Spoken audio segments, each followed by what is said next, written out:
My brother Mark and his wife Josephine evicted me at 2 a.m. immediately after the funeral, claiming the dilapidated factory was my only inheritance. They smirked as I left. But when I unlocked the sealed room inside, I discovered a fortune that would leave them begging for forgiveness. Before we continue today's story, we have an urgent announcement to make. Due to technical issues, we are pivoting towards another channel. Please subscribe to our new channel, Kin and Karma. You can find the link in the video description, the pinned comment, and the collaboration tag on this video. Make sure to switch over now so you don't miss out. Thank you for your support. Now back to the story. The rain wasn't just falling, it was assaulting the earth, hammering against the windows of the house I had grown up in. But the storm outside was nothing compared to the icy silence inside the living room. My mother's funeral had ended only 6 hours ago. The scent of lilies and stale coffee still hung heavy in the air, a cloying reminder of the grief that was currently hollowing me out from the inside. I was sitting on the edge of the beige sofa, clutching a tissue that had long since disintegrated into white lint in my damp palm. My eyes were swollen, my throat raw from days of crying and nights of whispered goodbyes to the woman who had been my entire world. I hadn't slept in 36 hours. I was physically ill, a migraine pulsing behind my left eye like a warning beacon. Mark, my older brother, stood by the fireplace. He wasn't crying. He wasn't even looking at me. He was scrolling through his phone, the blue light illuminating a face that looked remarkably like Dad's but harder, sharper. Beside him stood Josephine, his wife of 3 years. She was examining her fingernails, looking bored, as if this were a dentist appointment running late rather than the day we buried her mother-in-law. "So?" Mark said, finally pocketing his phone. He didn't turn to face me. He just stared at the empty grate of the fireplace. "We need to talk about the living arrangements." I blinked, my brain moving through sludge. "Living arrangements? Mark, Mom we just buried her. Can't we do this tomorrow or next week?" "No," Josephine cut in. Her voice was sharp, like breaking glass. She turned to me, her eyes devoid of any warmth. "We can't do this tomorrow. We need to settle this now. Mark and I have been talking." "Talking," I echoed. "When?" "While you were busy playing nursemaid," Mark said, finally turning. His expression wasn't sad, it was annoyed. "Look, Kennedy, let's not make this harder than it has to be. You know the situation. Mom and Dad didn't have much liquid cash left after the treatments. The house is the main asset." "I know that," I whispered. "I was the one paying the utility bills for the last 6 months, Mark. I know exactly what's left." "Right," he nodded, seizing on that. "And since you don't have a steady income." "I have a job," I interrupted, a spark of indignation flaring in my chest. "I'm an archivist. I restore antiques. Just because I took a leave of absence to care for Mom doesn't mean I'm unemployed." "It's a hobby, Kennedy," Josephine sneered. "Playing with old dusty junk is a hobby. Mark is in real estate. I'm a designer. We have careers, we have a future." "The point is," Mark spoke over her, stepping closer. He reached into his pocket. "The house is going to us. It's only logical. We can maintain it. We can increase its value. You need to move on." "Move on?" I stood up, my legs trembling. "This is my home, Mark. I've lived here my whole life. I took care of them here. Where am I supposed to go?" Mark pulled a keyring out of his pocket. It wasn't the house keys. It was a heavy, rusted iron ring with 3 large, jagged keys dangling from it. They looked medieval, coated in a layer of grime that stained his thumb. He tossed them at me. I fumbled, barely catching them before they hit my chest. The cold metal bit into my palm. "What is this?" I asked, staring at the rusty object. "The old factory," Mark said, a smirk tugging at the corner of his mouth. "Down by the river. Dad bought it 20 years ago thinking he was going to start that manufacturing business. It's been rotting ever since. That's your share, Kennedy. The land, the building, whatever is inside, it's all yours." I stared at him, horror dawning on me. "The factory, Mark, that place is condemned. The roof is caved in. It's a ruin." "It's an asset," he shrugged. "Sell the scrap metal, sell the bricks, I don't care. But as for this house..." He looked around the living room, possessiveness radiating off him. This is ours now. You can't be serious, I choked out. The will, the lawyer. We are the executors, Josephine said, stepping up beside him and crossing her arms. And we've decided on the distribution of assets. You get the commercial property, we get the residential. It's an even split on paper. It's not an even split. I screamed, the grief finally giving way to rage. You're giving me a pile of rubble and keeping $1 million home. Stop being dramatic, Mark snapped. You're lucky we're giving you anything. Honestly, after living here rent-free for years while we paid our own mortgage. I was taking care of dying parents. I yelled, tears streaming down my face. I was wiping faces and changing sheets while you were on vacation in Cabo. Mark flinched, but Josephine didn't blink. She checked her watch. You're upsetting me, she said calmly. And I don't want negative energy in my new master bedroom. You have 5 minutes to pack, Kennedy. What? I gasped. It's 2 a.m, it's pouring rain. 5 minutes, Mark said, his voice cold and final. Or I call the police and have you removed for trespassing. The deed transfer is already in motion. This isn't your house anymore. I looked at my brother, the boy I had played catch with, the man I had hugged at our father's funeral just 2 years prior. He was gone, replaced by this stranger with dollar signs in his eyes and a cruel woman whispering in his ear. The betrayal hit me harder than the diagnosis itself. I didn't argue. I didn't beg. Something in Mark's eyes told me that begging would only give them satisfaction, and I had just enough pride left to deny them that. I ran up the stairs, my breath coming in ragged gasps. I grabbed 2 duffel bags from my closet and began shoving things in indiscriminately. Clothes, my laptop, the small wooden box with my jewelry, a framed photo of Mom and Dad from their 40th anniversary. My hands were shaking so bad I could barely work the zippers. 5 minutes. I could hear them downstairs, murmuring. I heard Josephine laugh, a light, tinkling sound that made my stomach churn. They were probably already discussing paint colors.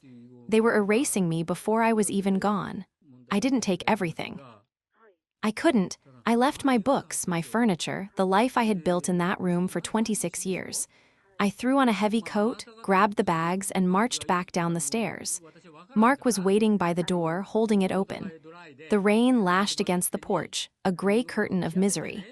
Good luck with the factory, he said as I stepped past him. Maybe you can find some rats to train.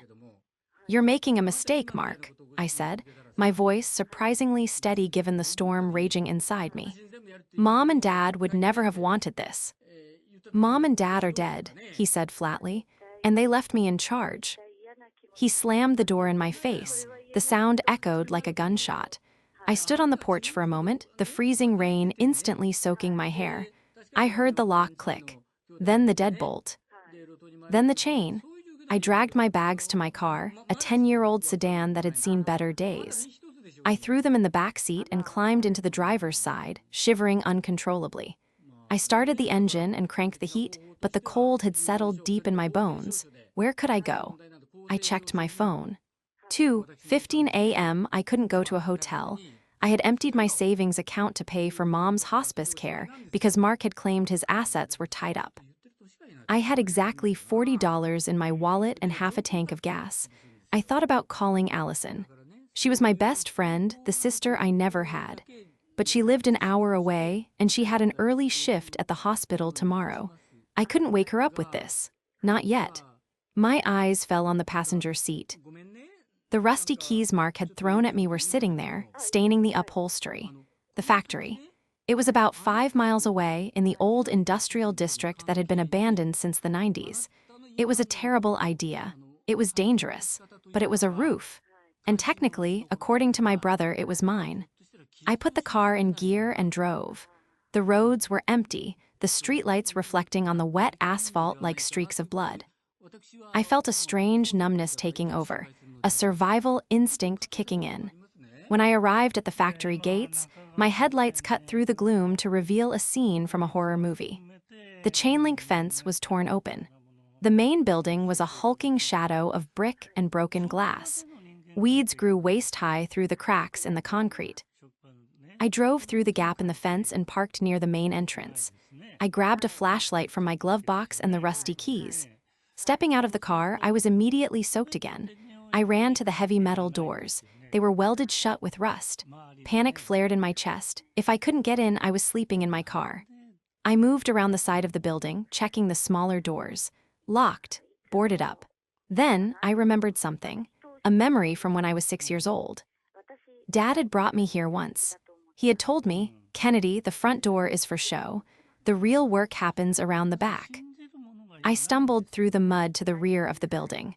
There, hidden behind a tangle of overgrown ivy, was a smaller steel door. It looked solid, impenetrable. I held up the keyring. One of the keys was smaller, with a strange, triangular head. I cleared the ivy away and found the keyhole. I inserted the key. It wouldn't turn. "Please," I whispered, tears mixing with the rain on my face. "Please." I used both hands, twisting with all my strength. With a loud crack that sounded like a bone breaking, the mechanism gave way. I pushed the door open and stumbled inside, the smell of oil, dust, and old metal hitting me instantly. I was in. I swept my flashlight around. It was a loading bay, empty except for some rotting pallets and piles of debris. The roof leaked in several places, water dripping rhythmically onto the concrete. I found a dry corner in an office room that still had a door. I curled up on the floor, using my coat as a blanket. It was the lowest point of my life. Evicted, orphaned, and sleeping on the floor of a ruin. But as I lay there, staring at the ceiling, my mind kept drifting back to Mark's smirk. "This is all Mom and Dad left you." He thought he had won. He thought he had discarded me like trash. But he had forgotten one crucial thing. Dad didn't buy junk. Dad was a man who saw value where no one else did. And Mark, for all his real estate licenses and expensive suits, never understood our father. He never understood that the most valuable things are often the ones hidden in plain sight. The sun didn't so much rise as it did bleed gray light through the grime-coated windows. I woke up stiff, cold, and for a split second, I forgot where I was.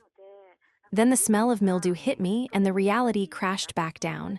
I sat up, brushing dust off my coat. My phone buzzed. I pulled it out. A text from Mark. "Don't bother coming back for the rest of your stuff. Josephine called a junk hauler. They're clearing the room out by noon. Moving on is best for everyone." I stared at the screen, my thumb hovering over the reply button. I wanted to scream at him. I wanted to tell him he was a monster, but I knew it wouldn't matter. To Mark, emotions were inefficiencies. I didn't reply. Instead, I stood up and really looked at my inheritance. In the daylight, the factory was even worse. The main floor was a cavernous wasteland. Graffiti covered the walls. There was evidence of squatters, old fires, beer cans, but they looked years old. It seemed the place had been empty for a long time. I walked through the space, my archivist brain kicking in automatically. I was looking for structure, for history. Dad had bought this place 20 years ago. Why? He was a mechanic by trade, a genius with engines, but he had retired early due to his heart condition. Why buy a massive, crumbling factory? I reached the far end of the main hall. There was a ramp leading down to a basement level. It was pitch black down there. I turned my flashlight back on and descended. The air grew cooler, drier. The smell changed. The mildew faded, replaced by the scent of grease, high-octane fuel, rubber. At the bottom of the ramp, I hit a wall. Literally. A massive, floor-to-ceiling steel partition blocked the entire basement. It wasn't part of the original building. The welding was clean, modern. It looked like a bank vault door had been installed in the middle of this ruin. In the center of the door was a heavy lock mechanism and a keypad. I frowned. Mark hadn't given me a code. He had just given me keys. I looked at the keyring again, the third key. It was thick, silver, and looked more like a safe deposit box key than a door key. I tried the key in the lock. It fit perfectly. I turned it. Click. A green light flickered on the keypad, but the door didn't open. The keypad required a code. I leaned my forehead against the cold steel. A code? Of course. Dad loved puzzles. "Think Kennedy," I muttered. "Think." Dad used the same numbers for everything. His anniversary? No, too obvious. My birthday. Mark's birthday? No, I remember the last time I saw him lucid before the morphine took over. He had grabbed my hand, his grip surprisingly strong. Kennedy, he had rasped. The project, it's finished. 1969, don't forget. I had thought he was hallucinating about his high school graduation year. I typed in 1969. Nothing. Wait, the project, Dad's favorite car. The one he always talked about but claimed he could never afford. The 1969 Shelby GT 500. I tried the engine displacement. 428. The light turned red. I took a deep breath. I closed my eyes and pictured Dad. I pictured him in our garage, wiping grease off his hands. What was the one date that mattered to him more than anything? The day he opened his first shop. May 12, 1980. I typed 051280. Beep, clunk, whir. The heavy steel bolts retracted with a sound that vibrated through the floor. The door groaned, the hydraulic hinges hissing as it swung inward. I stepped inside, aiming my flashlight into the darkness. I fumbled for a light switch on the wall. I found a breaker box and flipped the main switch. Overhead, rows of industrial fluorescent lights flickered, buzzed, and then hummed to life, illuminating the space. My breath caught in my throat. I dropped my flashlight. It clattered loudly on the polished concrete floor, but I didn't hear it. The room wasn't empty. It was a cathedral. The basement was pristine, climate-controlled. The floors were sealed with white epoxy, and arranged in perfect rows were cars. Not just cars, legends. There was a 1967 Chevrolet Corvette Stingray, painted a deep, glistening cherry red. Next to it, a Jaguar E-Type British Racing Green looking like it had just rolled off the assembly line. A Porsche 356 Speedster, an Aston Martin DB5. There were 12 of them. 12 masterfully restored, vintage automobiles. I walked toward the Corvette, my hand trembling as I reached out to touch the hood. It was flawless. The dust cover had been pulled back. On the windshield was a note in Dad's handwriting. For my retirement, or for a rainy day. I looked around, stunned. This wasn't a junk pile. This was a collection worth millions, easily. My phone buzzed again. Another text from Mark. By the way, I forgot to mention, there's a demolition notice on the factory. The city wants it torn down in 30 days. You'll be liable for the cost. Good luck. He was trying to bury me. He sent me here to go bankrupt demolishing a ruin. He had no idea what was in the basement. He and Josephine saw a rusty exterior and assumed the inside was the same. They judged the book by its cover, just like they judged me. I looked at the cars. I looked at the tools lining the walls, professional grade, worth thousands on their own.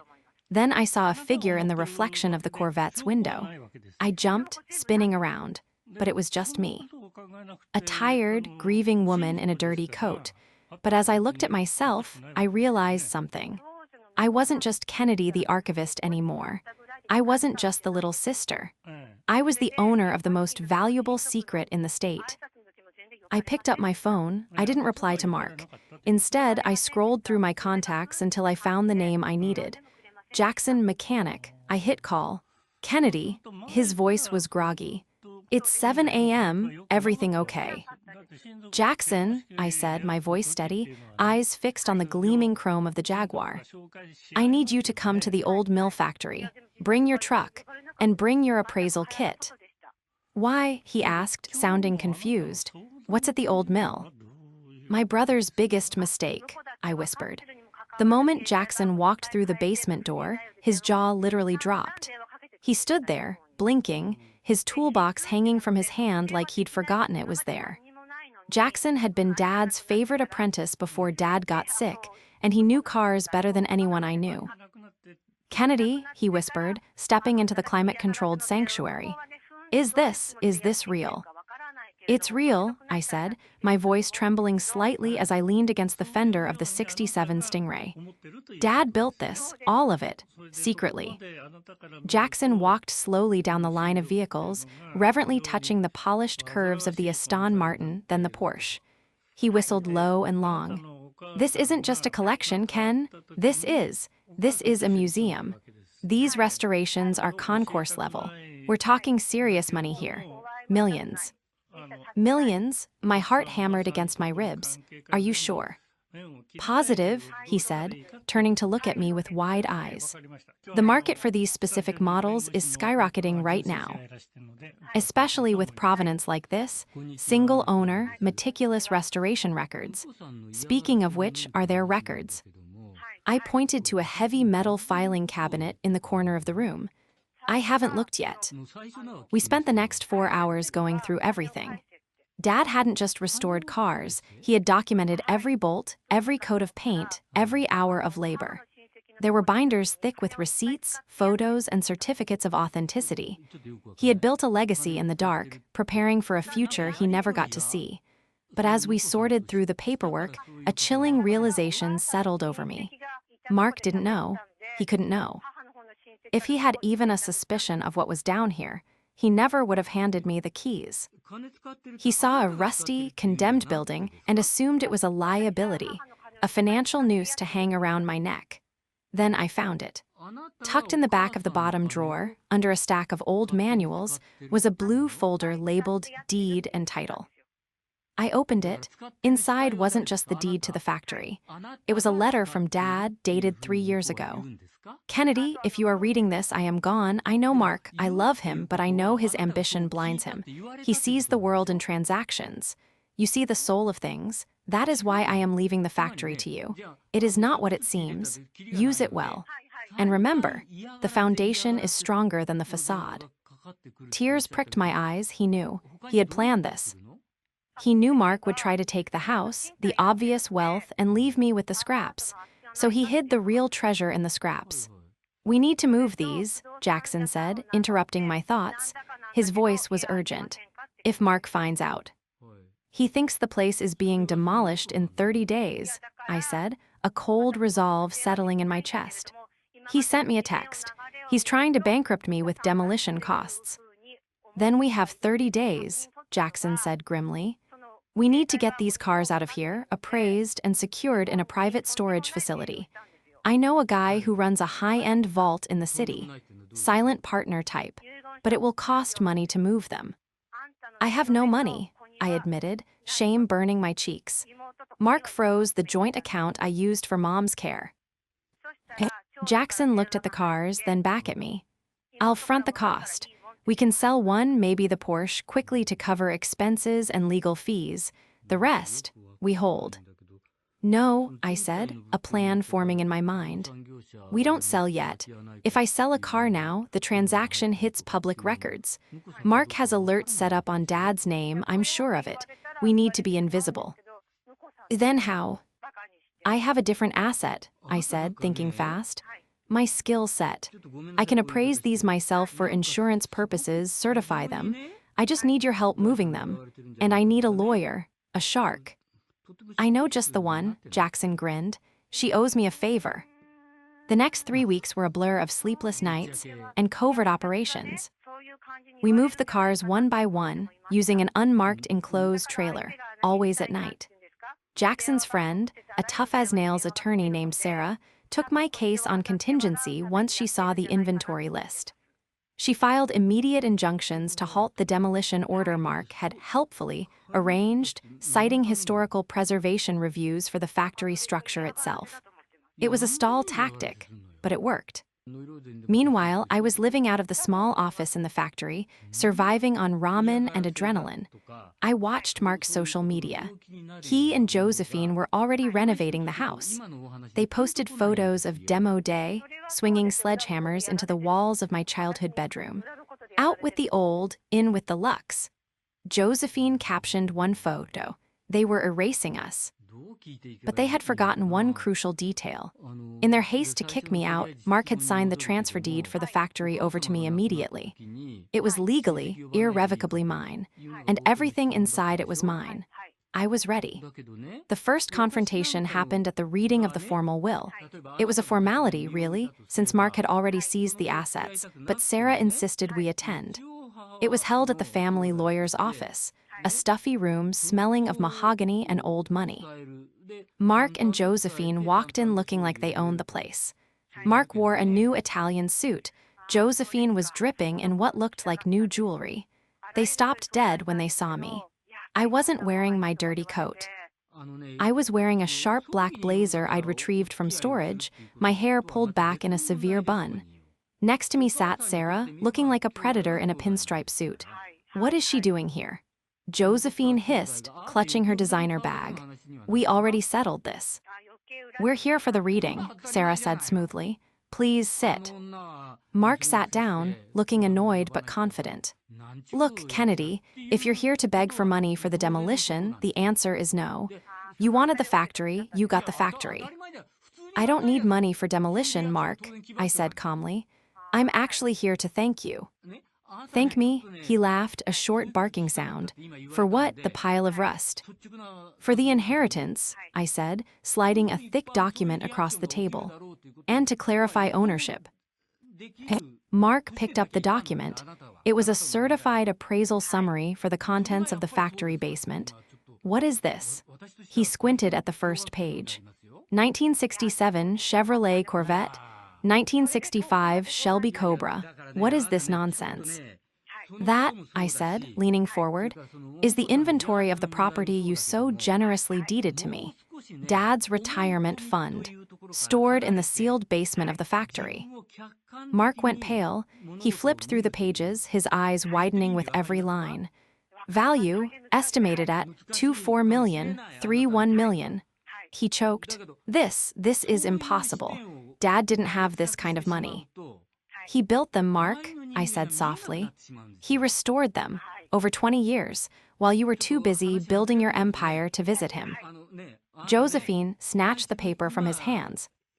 Her eyes scanned the total value at the bottom of the last page. Total estimated value, $14, $5 million.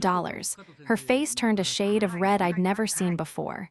You little thief, she shrieked. You knew you stole these. I didn't steal anything, I said, my voice icy. Mark gave them to me. He handed me the keys. He signed the deed. It's all right here. I tapped the transfer papers on the table. All contents, fixtures, and structures located on the property. It was a mistake, Mark shouted, slamming his hand on the table. I didn't know they were there. It's fraud. You defrauded me. Fraud, Sarah interjected, her voice cutting through the noise like a knife. You were the executor, Mark. It was your legal duty to inventory the estate assets before distribution. You chose not to. You chose to expedite the transfer to remove your sister from the family home. That is negligence, perhaps, but certainly not fraud on her part. The transfer is legal and binding. I'll sue, Josephine yelled, standing up. We'll sue you for every penny. That money belongs to the family, to us. The family? I stood up too, meeting her gaze. You kicked the family out at 2 a.m. in the rain. You told me to rot in that factory. Well, I'm not rotting, Josephine. I'm thriving. Mark was breathing heavily, staring at the appraisal as if it were a bomb. Kennedy, he said, his voice dropping to a desperate wheedle. Come on, we're siblings. We can split this. 50-50. It's only fair. I have debts, Ken. The renovations, the market is soft. Debts? I raised an eyebrow. I thought you were the successful one, the one with the future. I leveraged the house, he admitted, sweat beading on his forehead. To pay for things, Josephine's design business, my new firm, we need the cash flow. That sounds like a you problem, I said, echoing his words from the funeral. I have a factory to manage and cars to sell. You won't see a dime, Josephine spat. We'll tie this up in court for years. Try it, Sarah said, smiling a shark smile. We have the deed, we have the will, and we have the keys. We walked out of the office, leaving them shouting at the lawyer. I felt a surge of triumph, but beneath it, a deep, aching sadness. My brother had just confirmed everything I feared. He didn't care about Dad's legacy. He only cared about the price tag. Mark and Josephine didn't give up. They launched a full-scale legal assault. They filed an emergency injunction claiming I had undue influence over Dad in his final days, implying I had manipulated him into hiding the assets. They froze the potential sale of the cars. They even tried to get a restraining order against me, claiming I had threatened them. It was ugly, but while they were fighting dirty, I was digging deeper. I spent my days at the factory, which I was now legally renovating into a proper restoration workshop, and my nights going through every scrap of paper Dad left behind. I needed more than just the deed. I needed proof of intent. And then I found the ledger. It wasn't in the filing cabinet. It was hidden inside the glove box of the 1969 Shelby GT500, a small, black notebook. I opened it and began to read. It was a diary of sorts. Dad wrote about the cars, yes, but he also wrote about Mark. June 12th. Mark came by today, asked for money again, said his investments were temporary illiquid. I gave him $50,000. He didn't even say thank you, just complained about the taxes. August 4th. Mark asked if I had a will. He seemed angry when I said I wanted to leave the house to Kennedy because she has no one else. He said she wouldn't know what to do with it. He scares me sometimes. His greed is a hunger that cannot be filled. September 1st. I moved the Shelby to the factory tonight. Mark has been asking about the garage. He keeps looking around, calculating. I don't trust him with my life's work. He would sell it all for a quick buck. Kennedy, she understands preservation. I am sealing the room. Only she will have the key. I sat in the driver's seat of the Shelby, tears streaming down my face. Dad had seen it all. He had been protecting me and his legacy from Mark for years. I took photos of the pages and sent them to Sarah. Is this enough? I texted. It's dynamite, she replied instantly. This proves testamentary intent. It proves he specifically hid the assets from Mark to give to you. It destroys their undue influence claim. In fact, it paints Mark as a predator. But Mark wasn't done. Desperate, he showed up at the factory one night. I was working late, polishing the chrome on the Aston Martin. The heavy steel doors were open to let in the night air. Kennedy. I spun around. Mark was standing in the doorway. He looked disheveled. His tie was loose, his eyes bloodshot. He smelled of scotch. Get out, Mark, I said, picking up a heavy wrench. You're trespassing. I just want to talk, he slurred, stepping into the light. You're ruining me, you know that. The lawsuit. The banks are calling. Josephine is. She's leaving me, Ken. She says if I don't get the money, she's gone. That sounds like she loves your wallet, not you, I said coldly. Don't you dare, he growled, stepping closer. You stole this from me. You manipulated Dad. You were always the little suck-up, sitting by his bed, poisoning him against me. I was caring for him. I shouted, my voice echoing in the cavernous room. I was feeding him. I was holding his hand while he cried because his son never visited. You weren't there, Mark. You were never there. I was working, he roared, to build a future, and you just get handed a fortune. He lunged for the car. I'm taking what's mine. He grabbed the door handle of the Aston Martin. Don't touch it. I screamed. Jackson stepped out from the shadows of the back office, a tire iron in his hand. He looked terrifying. Step away from the vehicle, Mark, Jackson said, his voice low and dangerous. Mark froze. He looked at Jackson, then at me. He saw the security cameras I had installed in the corners of the room, their red lights blinking. He let go of the car. You'll regret this, he hissed, backing away. I'll burn this place down before I let you keep it. Try it, I said, holding up my phone. I'm streaming this live to the cloud, and to Sarah. Mark looked at the phone, his face twisting into a mask of pure hatred. Then he turned and stumbled out into the night.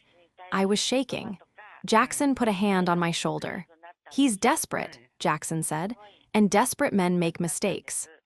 He's going to try something at the gala, I said, a realization hitting me. The annual Heritage Charity Gala was next week. It was the biggest social event of the year in our town. Dad had been a founding member. Mark was the current treasurer. It was where he planned to launch his new real estate firm. He's going to try to publicly discredit me, I said. He's going to claim I stole the inheritance to ruin my reputation before the court case. Then we beat him to it, Jackson said. We don't just win in court, we win in the court of public opinion. How? I looked at the line of gleaming cars. We make an entrance, I said, and we bring the truth with us. The annual Heritage Charity Gala was held at the historic Governor's Mansion, a sprawling estate that oozed old money and polite conversation. It was the kind of event Mark lived for. where a firm handshake and the right last name could secure a six-figure investment. I knew he was planning to use tonight to cement his status as the aggrieved heir and secure backing for his failing firm, painting me as the manipulative sister who stole his birthright. He had no idea I was coming. I arrived late, just as the speeches were beginning, but I didn't arrive in my beat-up sedan. I pulled up to the valet stand in the 1967 Chevrolet Corvette Stingray, its cherry red paint gleaming under the portico lights like liquid rubies. The engine purred with a deep, throaty rumble that turned every head in the courtyard. Behind me, Jackson drove the Aston Martin DB5, looking every bit like James Bond in a tuxedo. Behind him, Allison drove the Porsche 356 Speedster. We formed a convoy of automotive perfection. The valet's eyes widened. "Miss, is that?" "Keep it close," I said, handing him the keys and a $100 bill. "I won't be staying long." I walked into the ballroom, wearing a vintage emerald silk gown I had restored myself. Heads turned. Whispers rippled through the crowd. "Is that Kennedy, the sister? Look at that dress. Look at those cars outside." Mark was on stage at the podium, a microphone in his hand. He was mid-sentence talking about family legacy and the importance of community support during trying times. Josephine stood beside him, looking tense in a silver dress that cost more than my car. When they saw me walk in, Mark faltered. He stopped speaking. The room went silent. "Kennedy," he said into the microphone, his voice amplifying the shock. "What are you doing here?"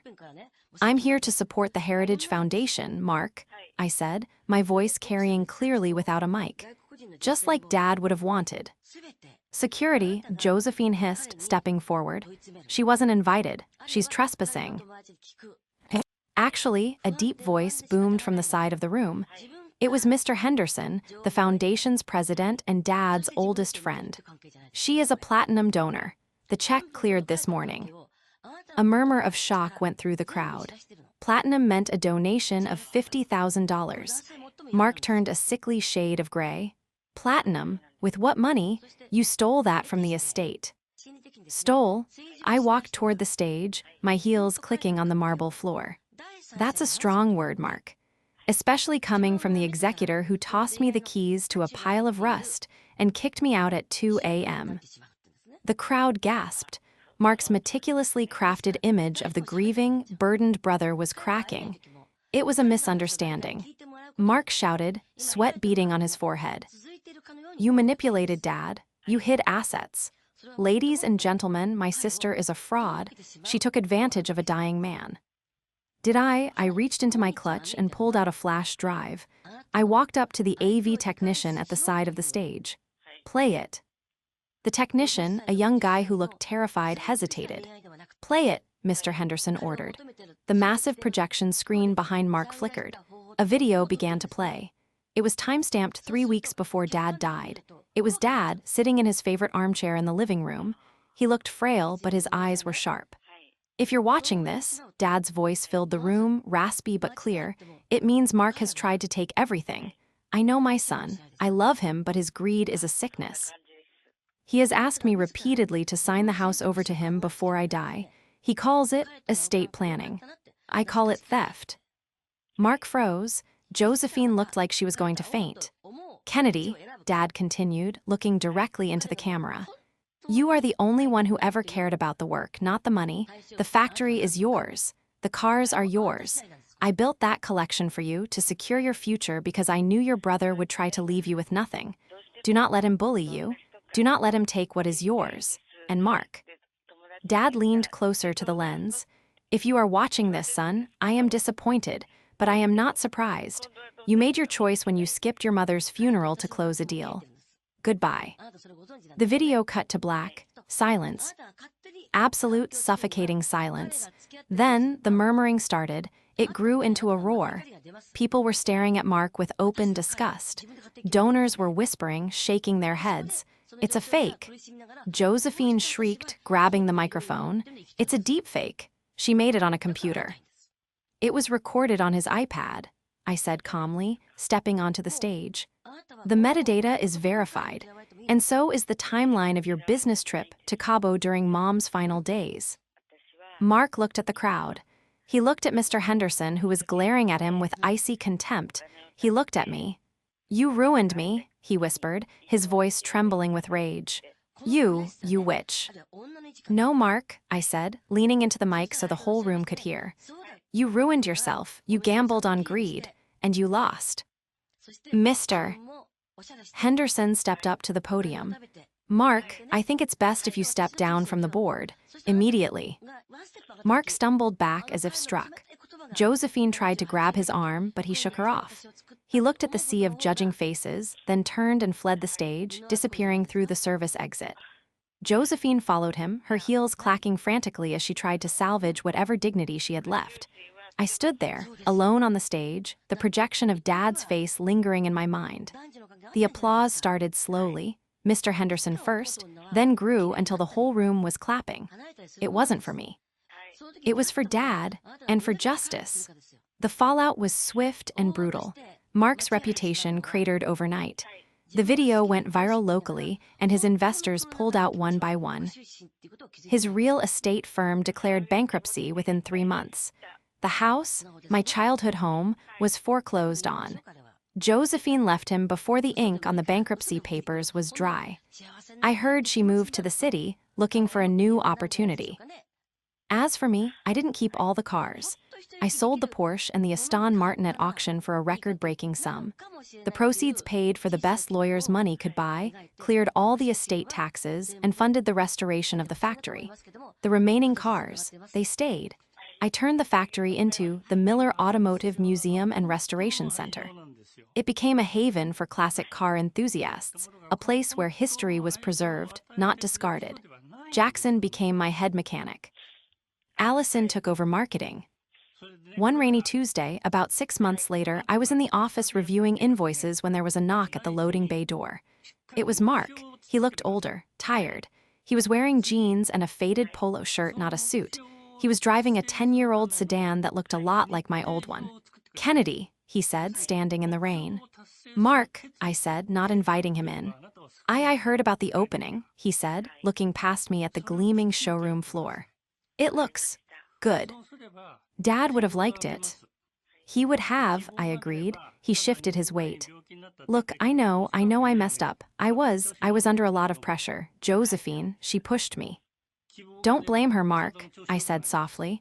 "You made your choices, you held the keys." He looked down at his shoes. "I lost everything, Ken. The house, the business, my wife. I'm living in a studio apartment on the south side." "I know," I said. "I bought the house back from the bank last week." His head snapped up. "What?" "I bought it," I said. "It's going to be a guest house for visiting restorers, and I'm keeping Mom's garden exactly the way she left it." Tears welled in his eyes. For the first time in years, I saw a flicker of the brother I used to know, the one who taught me to ride a bike. He swallowed hard. "Can I see it? Just once?" I looked at him. I saw the regret, the humiliation. But I also saw the entitlement still lurking there, waiting for an opening. "No," I said firmly. "Not yet. Maybe someday, Mark, but not today." I reached into my pocket and pulled out a single key. It wasn't for the house. It was a simple brass key. "This is for the storage unit in town," I said, handing it to him. "I put some of your things in there, Dad's old tools, some photos, things that actually matter." He took the key, his hand shaking. "Thank you," he whispered. "Goodbye, Mark," I said. I closed the heavy steel door. I didn't lock it this time. I didn't need to. I turned back to the museum, to the legacy Dad had built, and to the future I was building for myself. The storm outside was over, and inside, everything was finally perfectly still.